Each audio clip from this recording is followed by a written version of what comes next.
Live a great life. The only true measure of success is the ratio between what we might have done and what we might have been on the one hand, and the things we have done and the things we have made of ourselves on the other. H. G. Wells. The law of correspondence is perhaps the most important of all laws in determining your success or failure in life. As we've discussed in previous chapters, this law says that your outer world is a reflection of your inner world. It says that whatever you are on the inside, you will soon see the results of it on the outside. When you change your thinking, you change your life. This law applies to everything you do. Your inner world of knowledge and preparation will determine your outer world of income and career success. Your inner world of personality development will determine your outer world of friendships and relationships. Your inner attitudes toward health and fitness will determine the condition of your physical body. Your inner beliefs and expectations will determine your outer attitudes and your behaviors toward other people. Your outer world will always reflect your inner world. Happiness is the supreme goal. Aristotle, perhaps the greatest of the philosophers, wrote more than 2,300 years ago that the ultimate aim of all human action is happiness. He concluded that everything a person does is to achieve happiness of some kind. Sometimes they are successful, and sometimes they are unsuccessful, but happiness is always the target each person aims at. He concluded that every act is merely an interim step in the direction of happiness. For example, you want to get a good job. Why? So you can earn good money. Why? So you can get a comfortable home and a nice car. Why? So you can have good relationships and a nice family. Why? So that you can have a satisfying home life. Why? The final answer, the ultimate goal, is so that you can be happy. Everything that you or anyone else does is aimed at happiness, however you define it and however successful you are at achieving it. The role of goodness. One of Aristotle's greatest insights on the subject of happiness was his conclusion that only the good can be happy, and only the virtuous can be good. This is one of the most important observations in the history of human thought and experience. Only the good can be happy, and only the virtuous can be good. What I have found in my many years of research into philosophy and psychology is that only people who are genuinely good inside can be happy for any period of time. And in my years of study of the foundation qualities of self-confidence, I have found that only men and women with clear, positive values are able to develop the kind of unshakable self-confidence that makes it possible for them to deal effectively with anything that happens to them. The fastest way for you to build or to regain your self-confidence is to become absolutely clear about your deepest values and convictions, and then begin to live by them. The solution to almost all human problems is a return to values. In many ways, your unhappiness and stress are caused by your drifting away from doing and saying the things that you know are right. Integrity is essential. The most important single quality for success is the quality of integrity.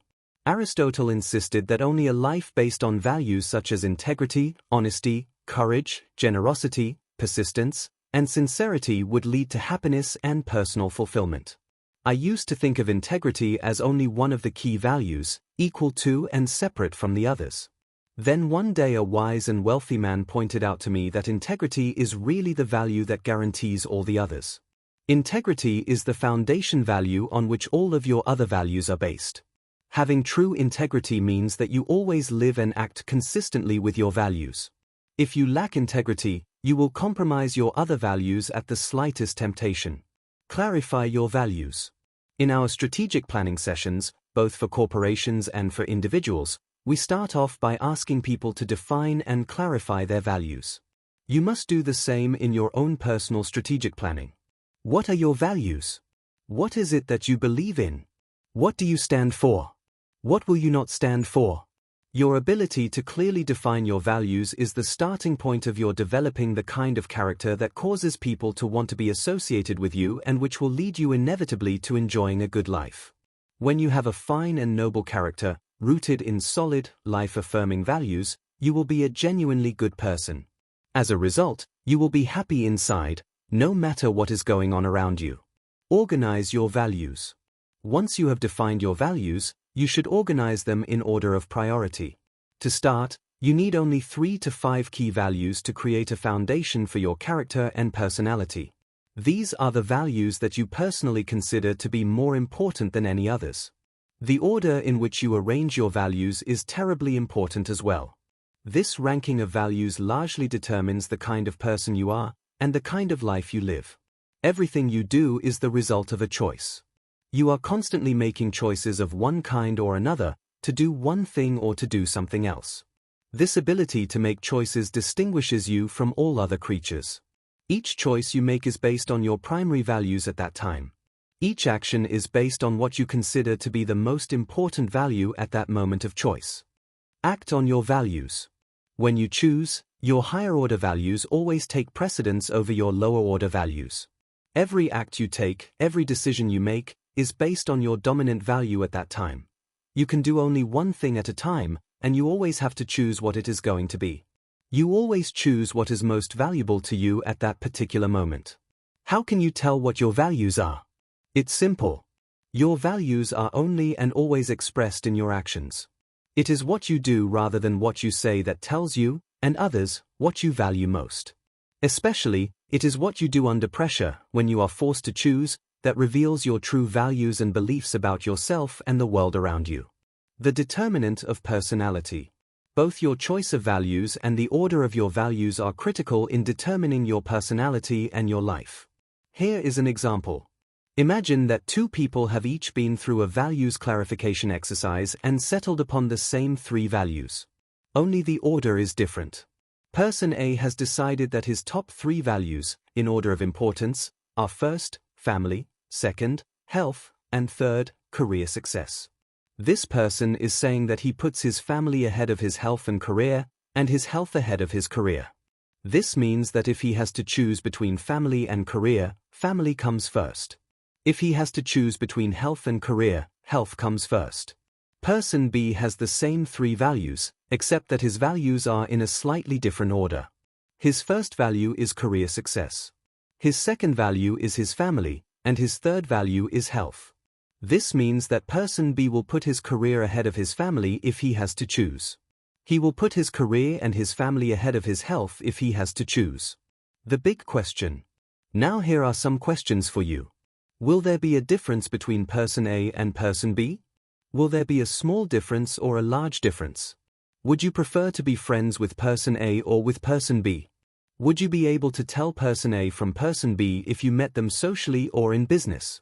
The answer is that person B, who chooses career success as his primary value, will be a totally different human being from person A, who decides that his family is most important to him. The order of family, health, and career is a life-enriching organization of values. A person who lives his life consistent with these values will be a far happier person than a person who places his career ahead of his family and especially ahead of his health. This is why you must select both your values and their order of importance with care. Your values and their order determine your whole life. Integrity is a way of living. Once you have determined your values, your level of integrity can be measured by how rigidly you adhere to them. A value is not something that you compromise when it is convenient. Either you have it or you do not. Your choice of values and your resolution to live by those values form your character and your personality. Throughout history, great men and women have been men and women of character. They have been people who lived on the basis of high and noble values. They have been honored and respected for the values they stood for and represented. One of the great problems in our society today is the phenomenon of situational values or situational ethics. These are the result of people changing their ideas of right and wrong depending on the situation, and often the temptation of the moment. What is even worse is when they fool themselves into believing that they are people of character when they are really only people of convenience. What you do under pressure. Situational values are demonstrated when people say they believe in one thing, but they do another. They say that they believe in telling the truth, but then they lie when it is convenient, or excuse the lies of another. An individual is defined by what he or she does, not what he or she says. Some people are confused by their emotions. They believe that if their intentions are sincere, their actions don't matter. They feel that if they wish or hope something, it is the same as actually doing it. But it is only what you actually do when you are forced to choose, especially under pressure, that tells you who you really are inside. It is vital to your success and happiness that you are impeccably honest with everyone you know and deal with, both in your personal life and in your career. There is nothing that will earn you the support of people faster than for you to develop the reputation of being a person of character and integrity. At the same time, there is nothing that will damage your reputation and sabotage your career faster than for you to get the reputation of being the kind of person that others cannot trust or rely on. Be true to yourself. Honesty means that you are always true to the very best that is in you. As Polonius says in Shakespeare's Hamlet, "To thine own self be true, and it must follow, as the night the day, thou canst not then be false to any man." Being true to yourself is the starting point of developing a great character. This begins with your always living in truth with yourself. You do not delude yourself or play games with your own mind. You don't try to believe things that are completely impossible. You hope and pray that things would be different than they are. You deal with the world as it is, not as you wish it were. Always do your best. Every job bears the signature of the person who did it. Being true to yourself means that you always do your very best at whatever job or responsibility you take on. Honesty and integrity on the inside are expressed as quality and excellence in your work on the outside. You can tell what you are made of on the inside by the amount of time and attention that you put into doing the very best job possible at everything that is given to you to do. Don't take it on unless you are willing to do it in an excellent fashion. Integrity means that you are always truthful, straightforward, and honest with everyone in your life. Just as you are true to yourself, you are true to others as well. You live in truth with others, at home and at work. If you ask people whether they are honest, almost everyone will say that they are. Most people do not lie, cheat, steal, or engage in dishonest behaviors of any kind. But being truly honest means that you are honest with everyone in your life. This means that not only do you never lie, you never live a lie. You never stay in a situation that is wrong for you or in a condition that undermines your integrity or makes you unhappy. You never compromise your integrity by biting your lip and refusing to say what you truly think and feel. Your highest goal. One of the hallmarks of the truly honest person is that they set peace of mind as their highest goal. Once you have set peace of mind as your primary aim in life, you organize your other goals and activities around it. Being truly honest means that you refuse to compromise your peace of mind for anything or anyone. You only do and say the things that you feel to be right in every situation. Honesty and integrity mean that you listen to yourself and that you trust your inner voice. You listen to your intuition and you let it guide you to do and say the right things at the right time. When you are disturbed or unhappy, you sit quietly by yourself in solitude, waiting and listening for the guidance that always comes. When you get an idea or insight into the right thing to do, you put it into action. You trust your higher mind. This is the key to living in truth with yourself and others. The integrity of your own mind. Ralph Waldo Emerson, in his essay Self-Reliance, said, "Guard your integrity as a sacred thing." He went on to say, "Nothing is at last sacred but the integrity of your own mind."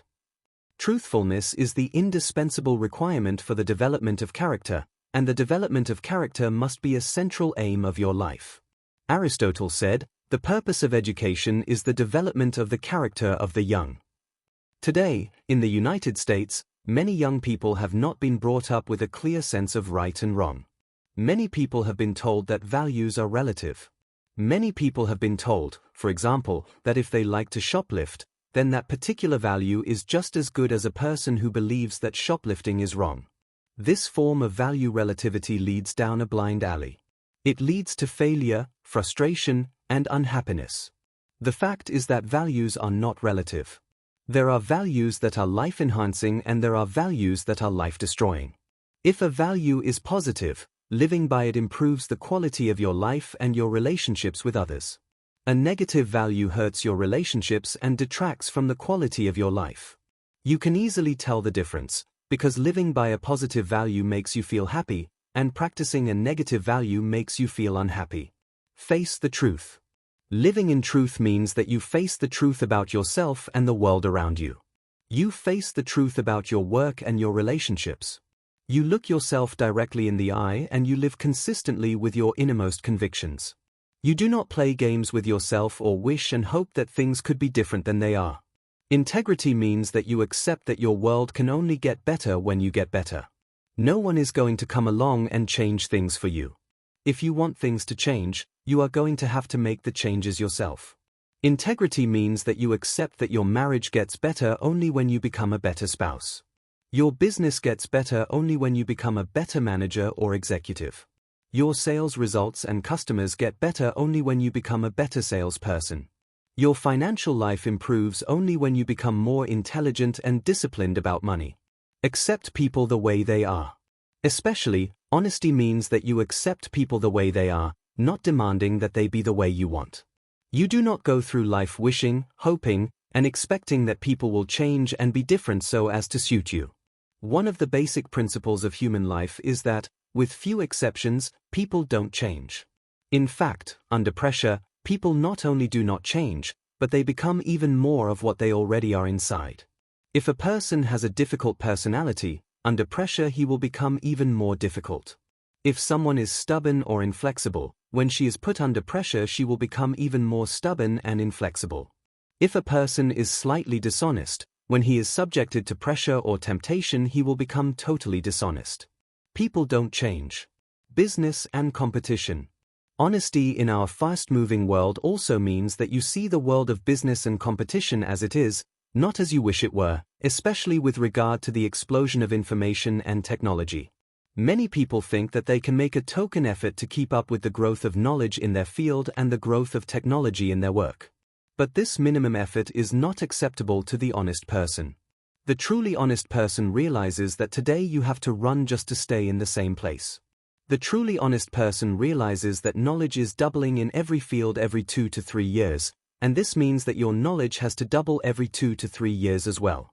Jack Welch, the past president and CEO of General Electric, once said, "If the rate of change outside your organization is greater than the rate of change inside your organization, the end is in sight." This principle applies to you as a person as well. If you are not continually learning and upgrading your skills, you are in danger of becoming obsolete. What are you worth? All over the country today, people are being laid off or fired by the thousands, and even hundreds of thousands, each year. In many cases, these people have allowed their levels of knowledge and skill to decline to the point where their companies could no longer afford to keep them on the payroll. Many of them were not completely honest with themselves. They did not continually upgrade their knowledge and skills so they could continue to add more and more value to their companies. They hoped that the dramatic changes taking place in the national and international economies would not affect them. And as a result, they got caught in the layoffs when the market for their products or services slowed down. It takes the average white-collar professional 2 to 7 months to find another job, usually taking a pay cut of 14 to 40%. Some people get laid off from highly paid jobs and never make that kind of money again. And if they don't get busy upgrading their knowledge and skills, it can happen again. Focus on adding value. Honesty means that you accept that your income is totally determined by your ability to contribute value to your company and, through your company, to your customers. An individual must generate $3 of bottom-line profit for every dollar of salary or income that the person earns from the company. If you are not currently generating $3 of profit or cost savings to the bottom line for your company, your job is a prime candidate for outsourcing, downsizing, or eliminating. Honesty means that you accept this as a fact and then do everything in your power to maintain and increase your value. True honesty means that you never expect to get out more than you put in.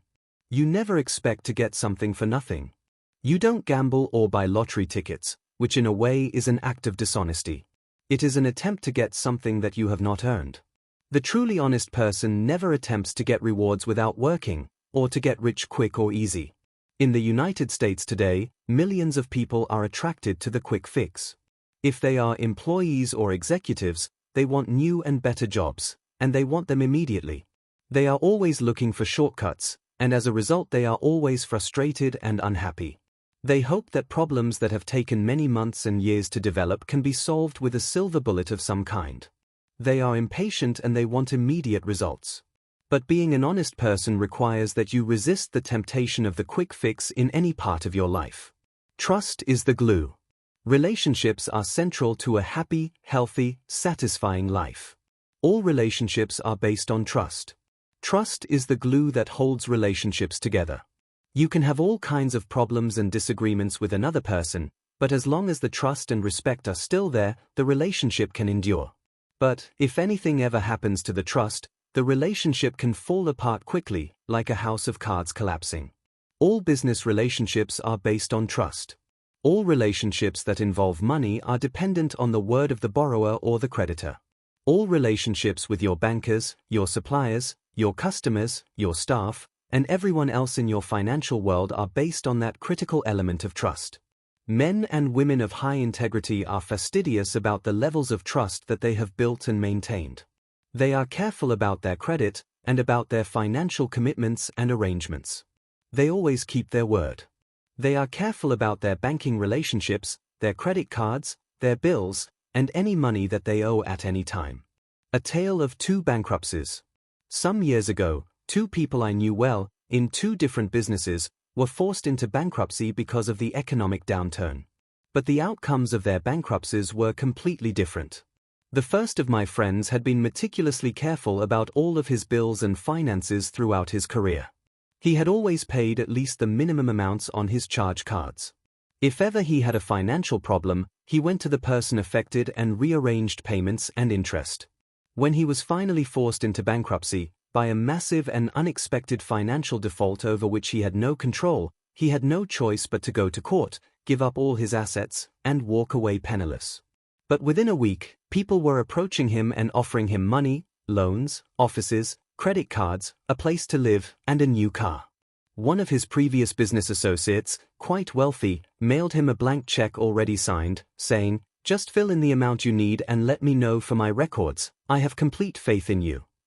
Aside from removing a great burden of debt from him, his bankruptcy hardly affected him at all. The second businessman, however, had a completely different experience. When he started to have financial problems, he continually misled and deceived his creditors, people who had trusted him. He neglected to make payments he had promised, and wrote checks that he couldn't cover. He avoided his creditors when they phoned, and he eventually changed his telephone number. He moved and didn't tell anyone his new address. He treated people who had trusted him by lending him money as if they were stupid.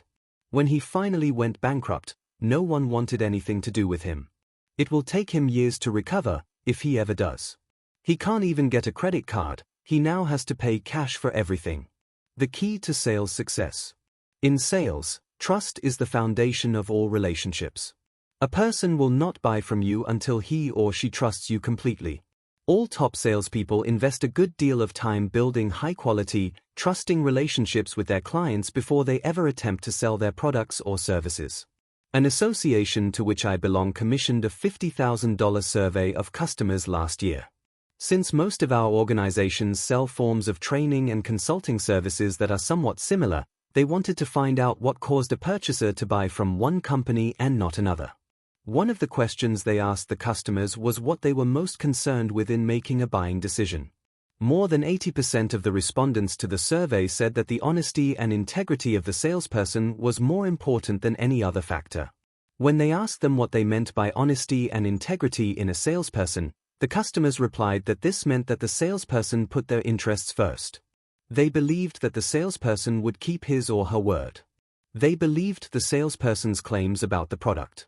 They believed that the salesperson would do what he or she promised, and that the company would fulfill any commitments that the salesperson made. They had a high level of confidence in the word of the salesperson and in everything that he or she did or said in interactions with them. An interesting fact that came out of this survey was that the quality of the product or service was hardly mentioned. When customers were asked about their concerns over product quality, they replied that they felt that most products or services at a particular level were fairly similar and would achieve the results offered. The key to the sale was how they felt about the character of the salesperson, and through the salesperson, the company itself. Truthfulness is the key to character. The real essence of character, and the most recognizable expression of honesty and integrity, is truthfulness. If you are completely truthful with yourself and others, you will almost always be viewed as a person of high character. In our society, men and women of character seem to attract opportunities. Doors are opened for them wherever they go. They are introduced to people who can help them. Money and other resources are made available to them. This is why the most important quality you can instill in your children is a sense of honesty and the habit of truthfulness in everything they do or say. Parents and children. I have 4 children. Each of my children has been brought up having the importance of truthfulness drummed into them from an early age. Today, all 4 of them are adamant truth tellers. They are completely honest. I can ask them any question and they will always tell me the truth. When they were growing up, I made them each a promise. I said, "You will never get into trouble with me for telling the truth." And I kept my word. When they did something foolish, as all children do, I would listen to their stories without judging or criticizing and then ask, "Well, what did you learn?" They soon learned that they could always tell the truth and never suffer criticism or disapproval. They loved it. Sometimes they fool around, but all I have to do is ask them for the truth and they will always give it to me, whatever it is. I'm very proud of them. It is absolutely amazing how much better relationships are between parents and children when they absolutely trust each other. Husbands and wives. What is true for communications between parents and children is even more important for husbands and wives. One of the best definitions of love that I have ever heard is by Ayn Rand: love is a response to values. You love another person because he or she represents values that you respect and cherish. The other person embodies qualities that you admire. In short, you love another person for his or her character. All else will change or fade away over time, but character remains. Truthfulness and honesty between couples requires fidelity and straightforwardness between the two at all times. If a couple is ideally suited, they absolutely trust each other and are each other's best friends. There is no one that they would rather talk to or express themselves more honestly with than the other. Character, integrity, and honesty are the foundation qualities of a loving relationship and are more important than anything else. The universal maxim. There is a wonderful test that you can give yourself on a regular basis to measure whether an act is good or bad, right or wrong. It is simple and you can use it throughout life. It is based on the universal maxim of the German philosopher Immanuel Kant, postulated more than 200 years ago. He said that you should live your life as though your every act were to become a universal law. In other words, before you make a decision or take an action, imagine that everyone else was going to do exactly the same thing. Imagine that your decision was going to become a law for yourself and everyone else. This is the true test of whether your decision is a good one. It is the true test of a value or behavior. What kind of society would we have if everyone lived and behaved exactly the way you do? Many of the problems in our society would not exist if this test were applied regularly in debates over public and social policy.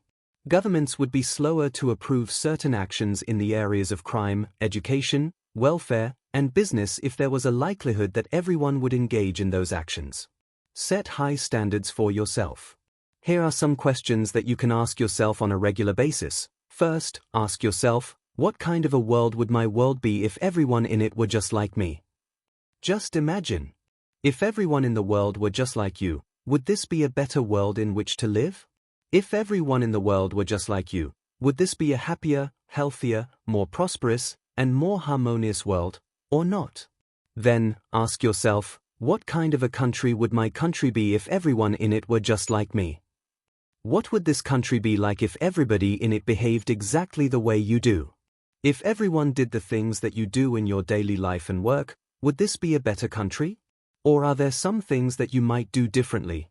The third question you can ask yourself is, what kind of a company would my company be if everyone in it were just like me? Look around you in your company and ask yourself if your company would be more prosperous and harmonious if everybody in it did their work exactly the way you do your work all day long. The final question that you can ask yourself is, what kind of a family would my family be if everyone in it was just like me? If all the members of your family were just like you, would your family be a wonderful place to live and grow up in? Would everybody in your family thrive and be happier and more successful? Would you have the kind of family that other people would point to and admire and want to be like? The fact is that no one can answer yes to all of these questions. Each of us is a work in progress. Each of us has a long way to go. Each of us has a lot of room for improvement. The quality of courage. In a review of 3,300 studies of leadership conducted by James McPherson over the years, he found a common denominator. It was the quality of courage. Winston Churchill once said, "Courage is rightly considered the foremost of the virtues, for upon it all others depend." You have heard it said that the road to hell is paved with good intentions. The world is full of people with high and lofty goals and ambitions, but there are very few people who have the courage, the discipline, and the willpower to carry them out. The best part of practicing the quality of courage is that each time you behave courageously, you feel stronger and better about yourself. Your self-esteem increases and you like yourself more. You feel more confident and competent. You feel happier inside. In contrast, each time you compromise yourself in the area of courage, your self-esteem goes down. You feel weaker and less competent. You don't like or respect yourself as much. Do the thing you fear. A fundamental part of becoming personally powerful requires that you live consistently with the highest values you know, in every area of your life. These virtues and values not only are self-reinforcing, they also are self-rewarding. You get an immediate payoff of inner satisfaction each time you force yourself to do what you know you should do, even when you don't feel like it. The fear of failure is the greatest single obstacle to success in adult life. The antidote to the fear of failure is the courage to take action. Courage is so important as a quality that, like physical fitness, it requires a series of exercises to build it and maintain it. Your best way to develop courage is by facing your fears. Ralph Waldo Emerson wrote, "Do the thing you fear, and the death of fear is certain." When you do the thing that you are afraid of, you take control over both your emotions and your life. You shift your attitude from neutral or negative to positive and optimistic. Do the thing you fear, and the death of fear is certain. Practice systematic desensitization. Many people fear public speaking. But Toastmasters International has developed a powerful method of teaching public speaking even to people who are absolutely terrified of the idea of standing up and speaking in front of others. It is the process of systematic desensitization. You can use it in every area of your life to reduce fear and build courage. Systematic desensitization is a psychological term that refers to your doing something over and over again until it no longer holds any fear for you. In Toastmasters International, each member is required to stand up and speak, even if just for a few seconds, at every meeting. After several months of weekly meetings, people who were so terrified of speaking in front of others that they could not lead silent prayer in a phone booth become so confident about their ability to stand up and speak in front of peers that they compete for longer opportunities to talk. Speak on your feet. I have worked with countless executives who have taken my advice and joined Toastmasters International or taken a course from the Dale Carnegie organization. Within 6 months, they tell me that they are completely different people. From being shy and self-effacing at meetings and in presentations, they become calm, confident, bold, and even eloquent in expressing their points on their feet with other people. And their careers take off as well. When you can speak on your feet, you appear to be smarter and more competent than a person who cannot. Many executives, both men and women, have seen their careers take off, their incomes increase, and their responsibilities expand as they face their fears by speaking over and over again and until they became very good on their feet. Turn toward danger. On the Serengeti Plain of Africa, zoologists have developed a simple technique to determine which one of the animals in the herd is the leader. When a predator, a lion or cheetah, approaches a herd of grazing animals, the members of the herd pick up the scent in the wind and begin drifting away in the opposite direction. At this time, the leader of the herd will emerge. The leader will be the animal that places himself between the predator and the herd while the herd begins to flee. The leader, risking his life facing the lion or cheetah that is moving in on the herd, will nonetheless stand his ground to buy time for the others to escape. The leader always turns toward danger. This is as true for human beings as it is for animals. You become a leader to the degree to which you force yourself to turn toward danger as well. You identify the areas in your life that cause you fear and stress, and instead of avoiding them and hoping that they will go away, you confront them directly. Do it anyway. The actor Glenn Ford once said, "If you do not do the thing you fear, the fear controls your life." It is almost as if the fear is the puppeteer and you are the puppet. If you don't deal with the fear and cut the strings that hold you to the fear will cause you to dance emotionally and psychologically. If you let a fear go on for too long, it will tend to grow and eventually come to dominate all of your thinking. Each time you think of the fearful situation or person, your heart will beat faster and your stomach will churn. You will be unable to sleep well at night. The fear will affect your health, your happiness, your relationships, and your interactions with your customers and co-workers. Over time, you will become so preoccupied with the fear-inducing situation that you will not be able to think of anything else. This is no way to live. Face the fear. The way you deal with fear is to confront the fear. You resolve to face the fear, deal with the fear, and put an end to the fear. When I was a young man and confronted with a fearful situation, I read a quote from Mark Twain that changed my attitude forever. It said, "Courage is not lack of fear or absence of fear. It is mastery of fear, control of fear." Those words had an enormous impact on me. I realized that we are all afraid of many things. To be afraid is normal and natural. In fact, the more intelligent you are, the greater number of possible fears you will have. You will have a greater sensitivity to your world and to the things it is logical for you to fear. Move toward the fear. The only difference between the brave person and the coward is that the brave person confronts the fear and deals with it while the coward turns from the fear and flees from it. And here is a great discovery. When you confront a fear and move toward it, it diminishes and grows smaller. It loses its hold over you. But if you back away from a fear, it grows larger and soon takes control of your thoughts and feelings. When you habitually turn toward danger, do the thing you fear, face the fear, and move toward it bravely, it loses its power to affect you. Soon you dominate the fear rather than having it dominate you. You feel a tremendous sense of control. The quality that you need to face your fears, more than anything else, is the quality of self-discipline. Wonderfully enough, when you discipline yourself to face your fears, to act courageously, even when you don't feel like it, your fear situation goes away. You will feel terrific about yourself. You will have a sense of power and control over your life. Leap and the net will appear. The first part of courage is the courage to launch in the direction of your goal. It is the ability and willingness for you to set a goal and then take the first step in the direction of achieving it. In a 12-year study at Babson College, entrepreneurial instructor Dr. Robert Ronstadt searched for the reasons for success or failure among the graduates of the business school. Some went on to build successful businesses, but most did not. He discovered that those who built successful businesses had a special quality. It was that they had the courage to launch their businesses with no guarantees of success. They were willing to risk failure in the pursuit of their dreams. Professor Ronstadt called this the corridor principle. He said that when you launch toward your goal, however distant, you begin to move down a corridor of time. As you move down this corridor, other doors of opportunity will open up on either side of you. But you would not have been able to see these other doors of opportunity if you were not already in motion down this psychological corridor toward your goal. Most people who succeed in life achieve their success in an area completely different from the field in which they started off. But because they were in motion, they saw opportunities and possibilities that they would not have been aware of if they had waited until everything was just right. And the fact is that everything will never be just right. The iron quality of success. If the first part of courage is the willingness to begin, the second part of courage is the willingness to endure. It is the courage to hang in there. It is the courage to stay the course. It is the courage to persist in the face of every setback and difficulty.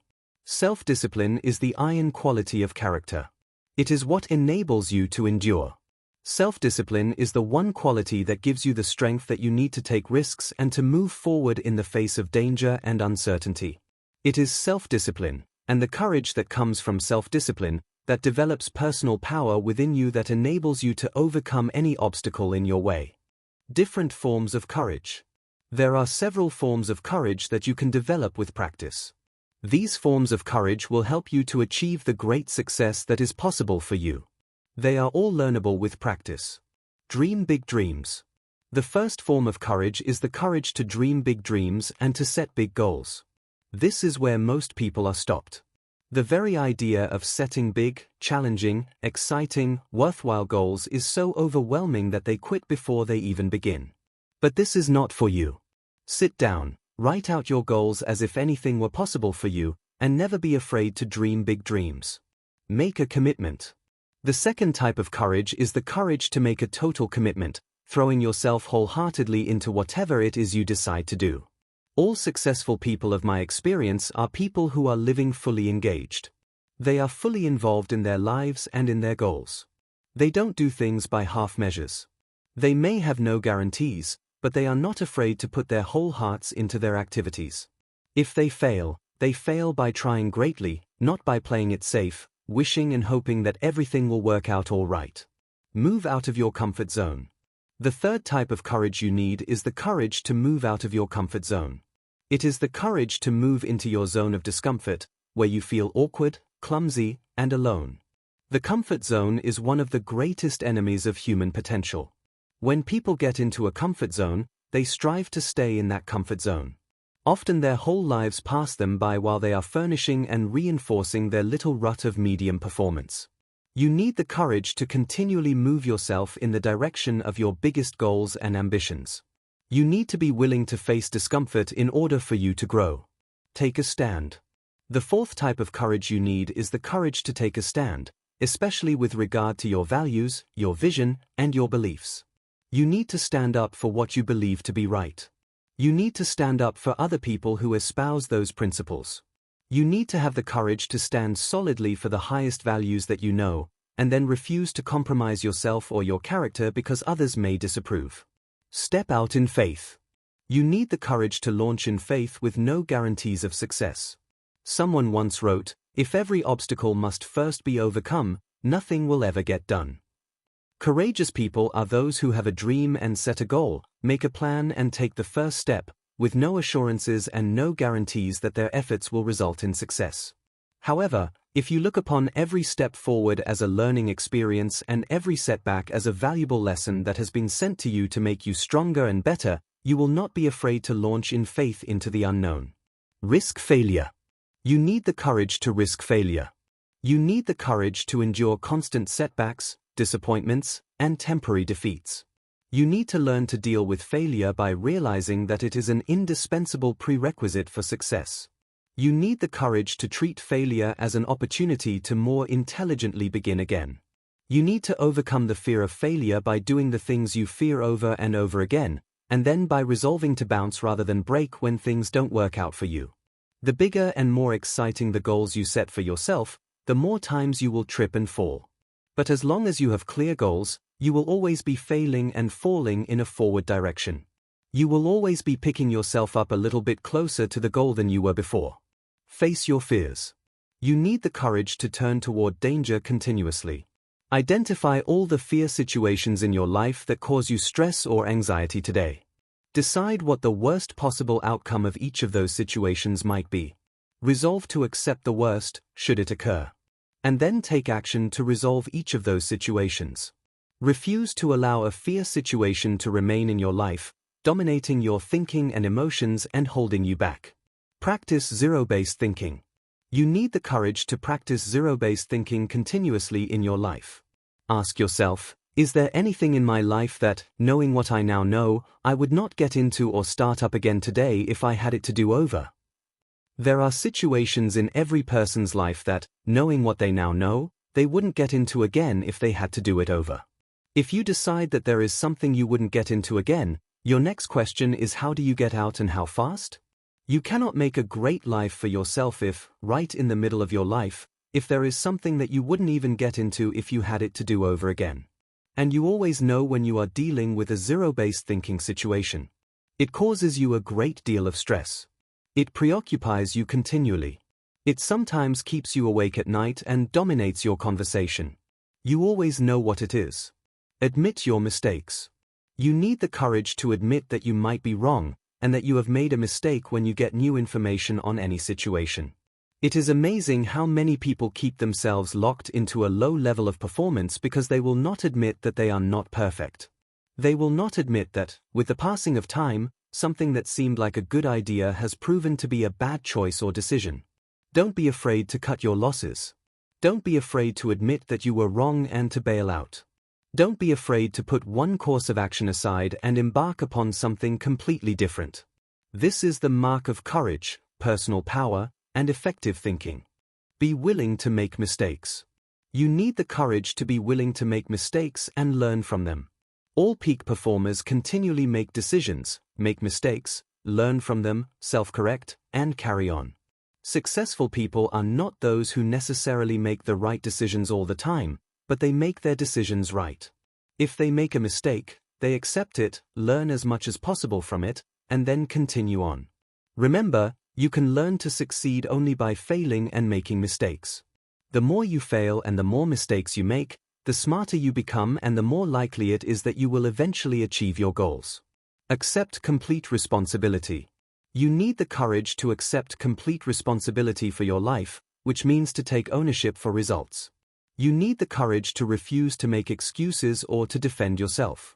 You need the courage to say, over and over again, I am responsible. When something goes wrong, you focus on the solution rather than the problem.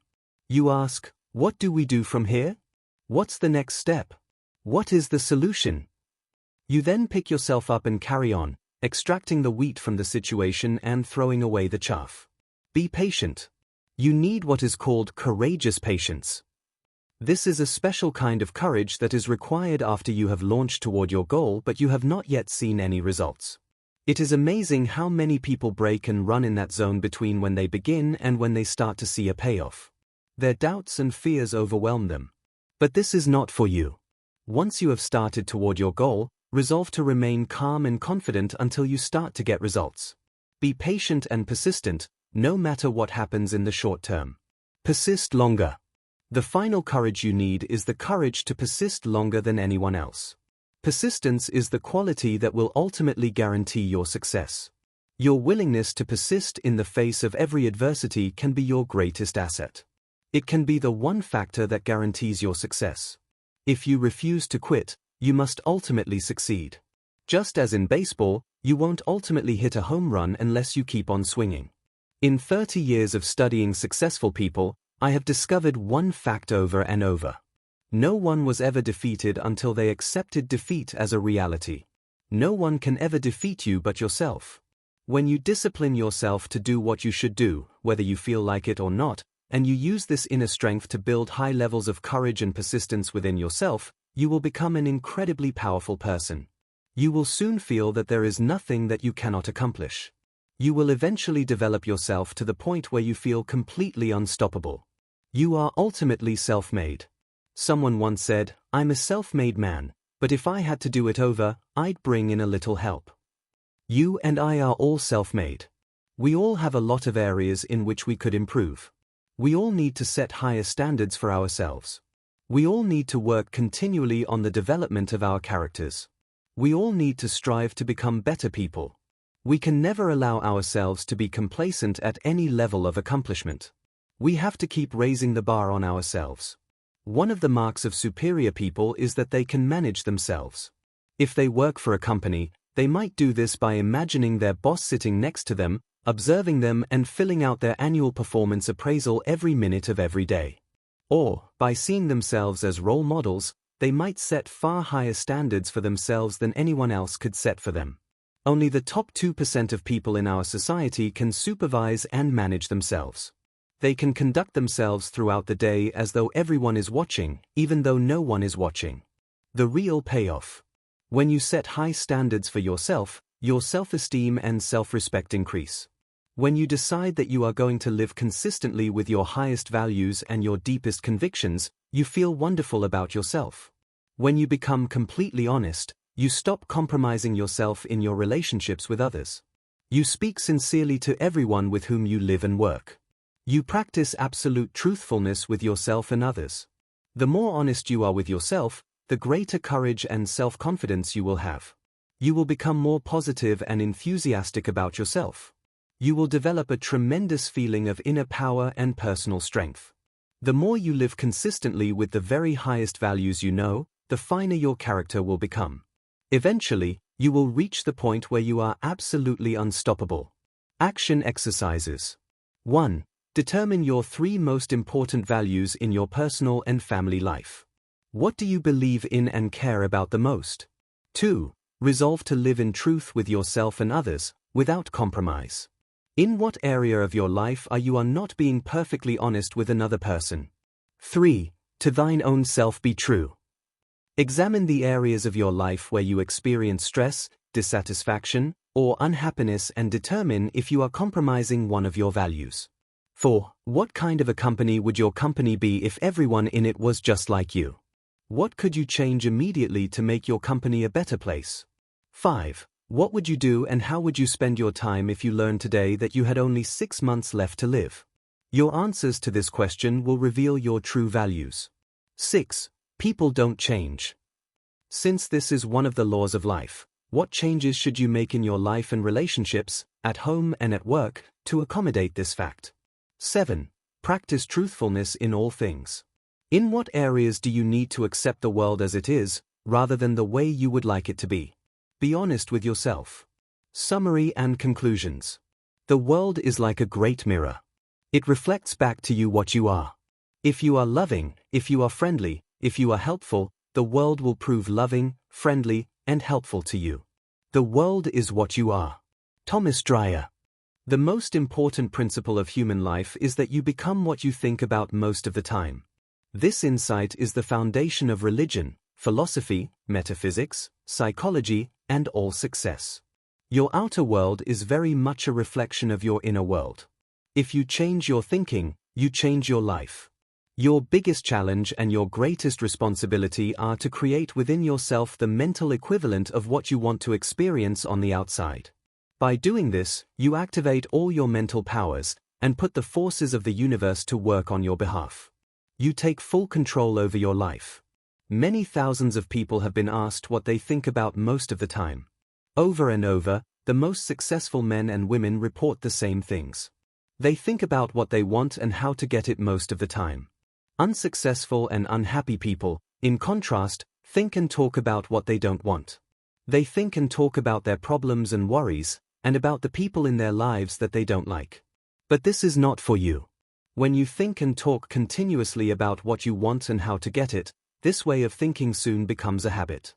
When you think and talk about what you want, you become more positive, purposeful, and creative. When you stay focused on where you're going, you become a more productive and effective person. Learned optimism. Perhaps the most important quality you can develop to achieve greater success and happiness is the quality of optimism. You can learn the habit of optimism by thinking the way that optimists do most of the time. According to interviews with thousands of the happiest and most successful people in every field, optimists seem to have two special ways of dealing with life. These are attitudes of mind that you can develop with practice. First, optimists look for the good in every situation, especially when they experience reversals and setbacks. They keep themselves positive by looking for the bright side, the silver lining, to every problem.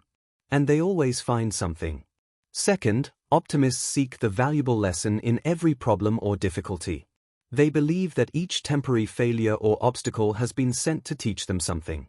They continually ask, "What am I meant to learn from this situation?" And they always find something. Your mind is structured in such a way that you cannot look for the good and seek the valuable lesson without taking full control over your conscious mind. When you do, you feel more positive and optimistic about yourself and your situation. You feel in complete control of your life. You perform at your best. 7 steps to high-performance living. In addition to looking for the good and seeking the valuable lesson, optimists have 7 orientations, or generalized ways of thinking about themselves and their lives. These are the 7 subjects that they think about most of the time. Think about the future. First, positive, happy people are future-oriented. They think and talk about the future much of the time.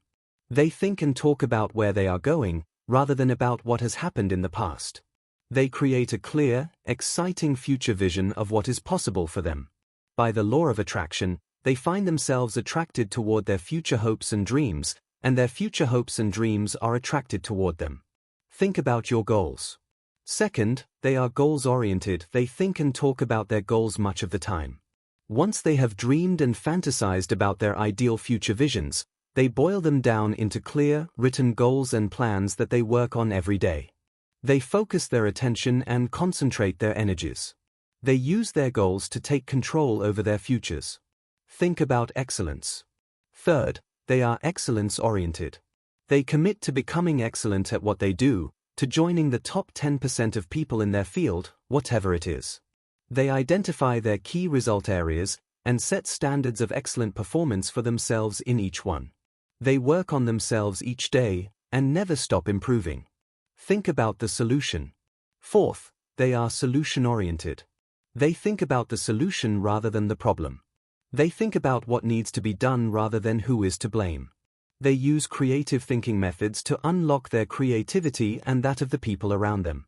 They view their goals as problems to be solved, and they believe that there is a logical solution to every difficulty just waiting to be found. Think about results. Fifth, successful, happy people are intensely results-oriented. They carefully plan each day in advance. They set clear priorities on their activities. They then work on those tasks that represent the most valuable use of their time. They plow through enormous amounts of work and become known as highly productive people. Because they are so effective and efficient, they get more done, they move ahead faster, and they make a greater contribution to their work and to their worlds. Think about growth. Sixth, high performers are growth-oriented. They are continually reading, listening to audio programs, and attending additional courses and seminars. They are determined to stay at the cutting edge of their fields. They know that the future belongs to the competent, to those few people who know more than their competitors. They know that there is a race on, and that they are in it. They are determined to win. Think about action. Seventh, and perhaps more important than any of the others, the most successful people are intensely action-oriented.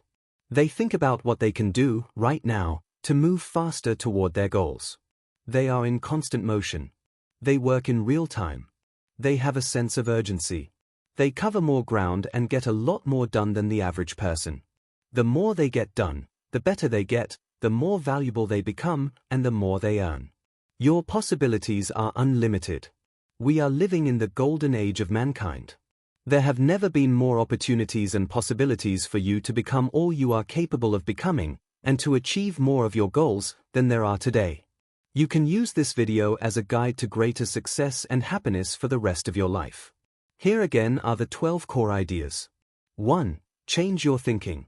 The way you think about yourself, your abilities, and your potential, your self-concept, determines everything you are today and everything you ever will be. Fortunately, your self-concept is learned. By taking complete control over the words, pictures, and ideas you let into your mind, you take complete control of your future. 2. Change your life. You come into the world as pure potential, with unlimited abilities in countless areas.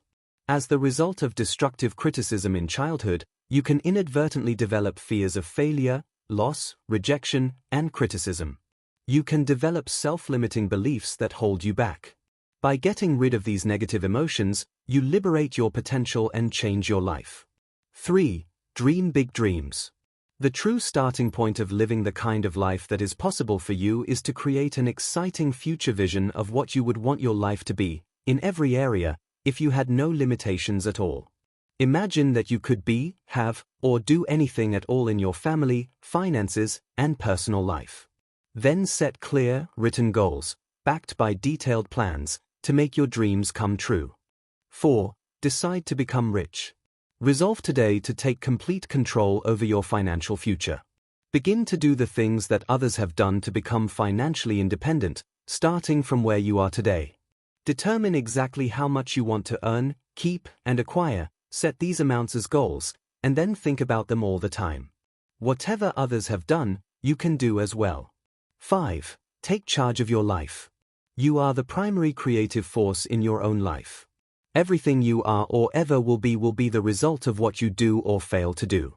Resolve today to accept 100% responsibility, with no blaming and no excuses, for everything that happens. Exert your personal power and take control of your thoughts, words, and actions. Become the master of your own destiny. 6. Commit to excellence. The biggest rewards and the greatest satisfactions go to those who are very good at what they do. Resolve to join the top 10% of people in your field. Determine the key skills you will have to excel at what you do, set superior performance as your goal, make a plan, and then work on getting better every day. 7. Put people first. The quality and quantity of your relationships will have more of an impact on your success and happiness than any other factors. Organize your life around building and maintaining high-quality, high-trust relationships with the most important people in your world. Network regularly to expand your range of contacts. Mastermind with other positive, success-oriented people. 8. Think like a genius. You are actually a mind, with a body to carry it around. You are not what you think you are, but what you think you are. You have the ability to think better and more efficiently than you ever have before. When you begin to think the same way that the smartest and most successful people think, you will soon get the same results they do. 9. Unleash your mental powers. Ideas are the primary sources of wealth today. The more ideas you develop to help you to achieve your goals, by the law of probabilities, the more likely it is that you will come up with exactly the right idea for you, at exactly the right time. Your ability to generate new ideas is unlimited. Therefore, your future is unlimited as well. 10. Supercharge your thinking. There are several key thinking strategies and techniques practiced by top people everywhere. Any one of these methods of analyzing and assessing your situation can give you vital insights and ideas that can change your perspective, and even change your life. The more thinking tools you have, the more wonderful the life you can build for yourself. 11. Create your own future. The ability to look into the future and then to take the steps today that will assure the future you desire is an essential way of thinking practiced by the most successful people in history. The most effective people plan their lives carefully, and make every effort to anticipate what might go wrong well in advance. As a result, they think better and make better decisions than the people around them. 12. Live a great life. The world around you is largely determined by the world within you. The happiest, most highly paid and respected people in every area are those who are known for the quality of their character. When you organize your life around the twin qualities of integrity and courage, every door will open for you, and you will be a genuinely happy person. You will change your thinking and change your life. Just do it. Mental fitness is very much like physical fitness. It takes a long time and a lot of hard work to achieve it and maintain it. But it is worth every bit of effort you put in. The payoff can be extraordinary. When you begin the process of working on yourself, to create on the inside a clear picture of what you want to enjoy on the outside, progress may be slow at first. But when you persist, when you keep doing and saying the right things in the right way, you will before too long get results out of all proportion to the efforts you put it. There are no real limits to what you can be, do, and have, except for the limits you place on yourself. You are a thoroughly good and extremely talented person, and there is very little that you cannot achieve if you want it intensely enough and work toward it long enough and hard enough. The key is to begin today, and then never give up. End of chapter 12 and of this series.